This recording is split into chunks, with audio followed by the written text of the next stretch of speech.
నమస్తే, welcome to Suman TV. నేను మీ విష్ణు. ప్రస్తుతంతో పాటు ఫైనాన్షియల్ అడ్వైజర్ వడ్లమాని రాజేశ్వరి గారు ఉన్నారు. సో వారితో మాట్లాడి ఇన్సూరెన్స్ అంటే ఏమిటి, ఇన్సూరెన్స్ తీసుకోవాల్సిన ఆవశ్యకత ఎంతవరకు ఉంది, అదేవిధంగా ఇన్సూరెన్స్లో ఎన్ని రకాలు ఉన్నాయి అనే అంశం గురించి వారి విశ్లేషణ ద్వారా తెలుసుకుందాం. నమస్తే రాజేశ్వరి గారు.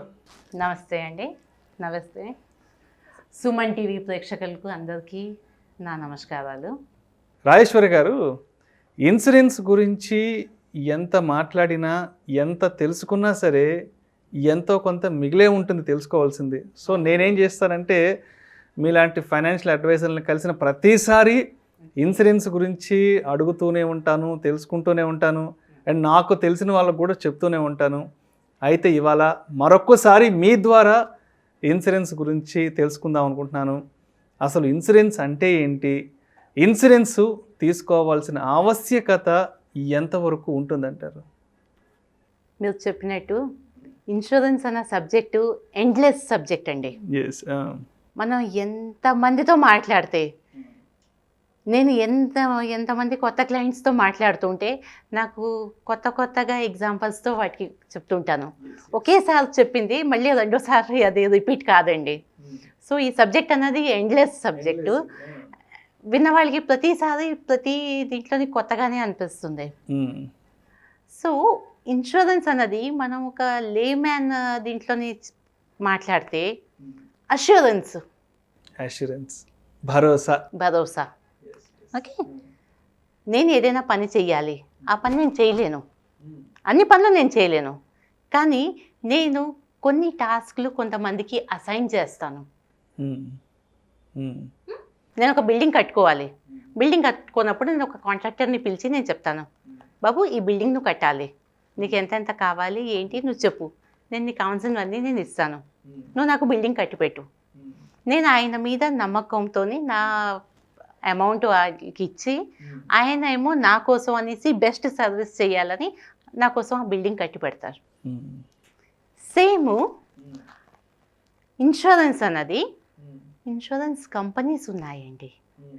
అది ఒక మనిషికి ప్లస్ ఆ కంపెనీకి మధ్యన అయ్యే కాంట్రాక్ట్ అన్నమాట.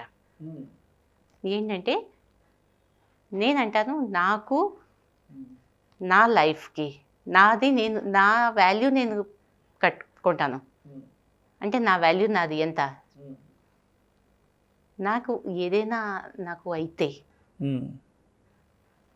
మీరు నాకు నా ఫ్యామిలీకి ఫైనాన్షియల్ సపోర్ట్ చెయ్యాలి. సో ఆ కంపెనీ వాళ్ళు ఒప్పుకుంటారు.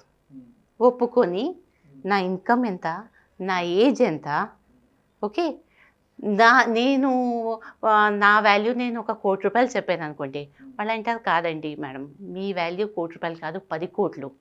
సో మీరు 10 కోట్లకి మీరు ఇన్సూరెన్స్ తీసుకోవాలి అని వాళ్ళు నాకు గైడ్ చేస్తారు.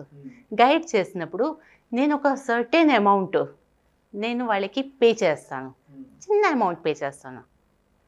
నేను చిన్న అమౌంట్ పే చేస్తే వాళ్ళు నా ఫ్యామిలీకి పెద్ద సపోర్ట్ ఇస్తారు. సపోర్ట్ అన్నది ఎలాగా, ఫైనాన్షియల్ సపోర్ట్. సో ఆ ఫైనాన్షియల్ సపోర్ట్ దానిని మనం ఇన్సూరెన్స్ అంటాము. దానికోసం నేను చిన్న అమౌంట్ పే చేస్తాను అంతే. ఓకే, సో వాళ్ళది హామీ వాళ్ళు నాకు ఇస్తారు కదా, అది ఇన్సూరెన్స్ అన్నది. దాంతో ఏంటవుతుంది, నాకు ఒక సాటిస్ఫాక్షన్ ఉంటుంది. అట్ ద సేమ్ టైము ఫ్యామిలీకి కూడా, వాళ్ళు కూడా దేనికి కూడా బెంగపడవలసిన అవసరం ఉండదు. అండ్ మీరు టికెట్ తీసుకొని ట్రావెల్ చేసేదానికి, టికెట్ లేకుండా ట్రావెల్ చేసేదానికి కూడా డిఫరెన్స్ ఉంటుంది కదా, రిస్క్ ఉంటుంది. ఎప్పుడు టీటీ వస్తాడో, ఎప్పుడు పట్టుకుంటాడో, పెనాల్టీ అయిపోతుందో అనుకుంటాం కదా. సో టికెట్ అమౌంట్ ఎంత అండి, ప్లాట్ఫామ్ టికెట్ తీసుకోకుండా స్టేషన్కి వెళ్తాము, టికెట్ కాస్ట్ ₹10, కానీ పెనాల్టీ అయితే ₹500 అయిపోతుంది కదా. అలాగే నేను చిన్న ప్రీమియం కోసం ఆలోచిస్తే అంత పెద్ద కంపెనీ వాళ్ళు నా కోసం అనేసి కోట్ల కొద్ది ఇవ్వడానికి రెడీగా ఉన్నారు కదా. సో నేను చిన్న ప్రీమియంని పే చేసి నా లైఫ్ని నేను సెక్యూర్ చేసుకుంటున్నాను. సెక్యూర్ చేసుకోవాలి. So securing my life is insurance. I'm insured.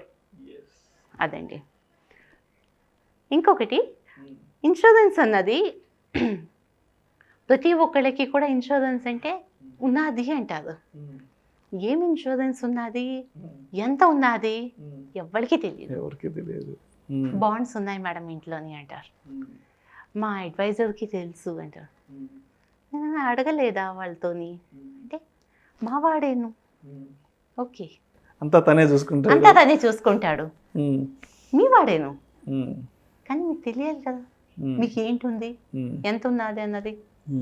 మీకు ఇంకా అంతకన్నా ఎక్కువ కావాలా, అది తెలుసుకోవాలండి.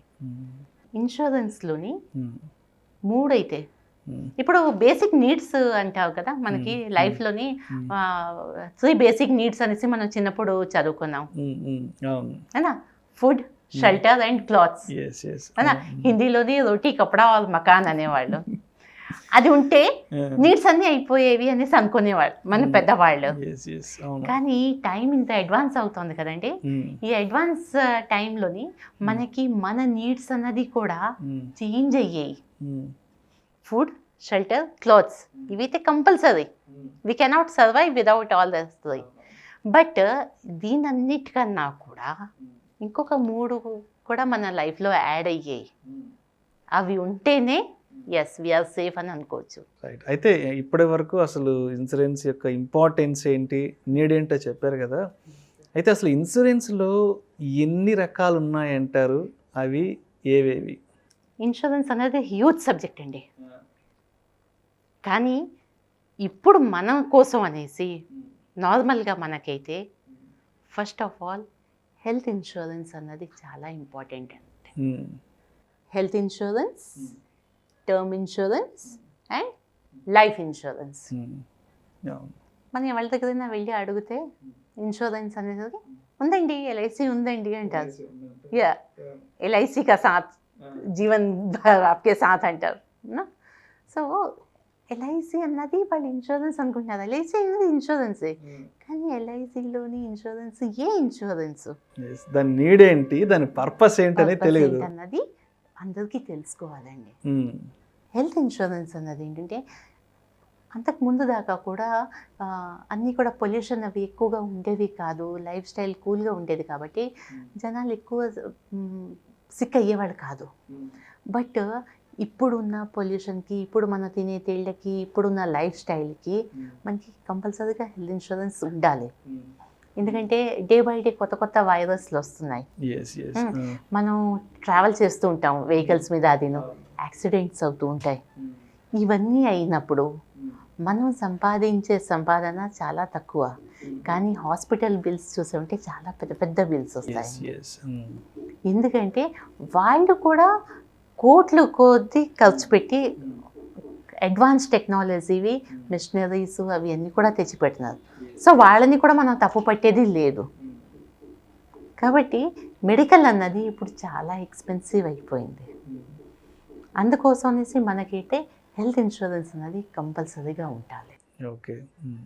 సో 3 ఇన్సూరెన్స్లు అండి కంపల్సరీ కావాలి. Health insurance, term insurance and life insurance. So చిన్న ఒక్కొక్క లైన్లోనే అది ఎక్స్ప్లెయిన్ చేస్తాను. హెల్త్ ఇన్సూరెన్స్ అంటే మనకి ఏదైనా హెల్త్ ఇష్యూ వచ్చినప్పుడు మనం హాస్పిటల్కి వెళ్ళి మన దగ్గర ఉన్న మన కార్డుని అక్కడ ఇచ్చి క్యాష్లెస్ ట్రీట్మెంట్ చేయించుకున్న దానికి మనం హెల్త్ ఇన్సూరెన్స్. ఏదైనా మనకి హెల్త్ ఇష్యూస్ వచ్చినప్పుడు హాస్పిటల్కి వెళ్ళి మనం ట్రీట్మెంట్ తీసుకున్న దాన్ని మనం హెల్త్ ఇన్సూరెన్స్ అంటామండి. Term insurance, term insurance actually అది రిలేటెడ్ టు లైఫ్ అండి. ఇప్పుడు ప్రతిదానికి కూడా ఒక ఎక్స్పైరీ డేట్ అన్నది ఉంటుంది. మనిషి ఎక్స్పైరీ డేట్ ఎప్పుడన్నది ఎవరికి కూడా తెలియదు. లైఫ్ ఈజ్ అన్సర్టైన్ కదా. సో ప్రతి వాళ్ళకి కూడా చిన్నప్పుడు అయితే మనకి ఏమి బాధ్యతలు ఉండవు, మన పేరెంట్స్ మన బాధ్యతలు తీసుకుంటారు. కానీ ఒక సర్టన్ ఏజ్ వచ్చాక మనిషికి బాధ్యతలు అనేది వస్తుంది. వెనక అట్లా భార్య, పిల్లలు, ఫ్యామిలీ ఉంటుంది.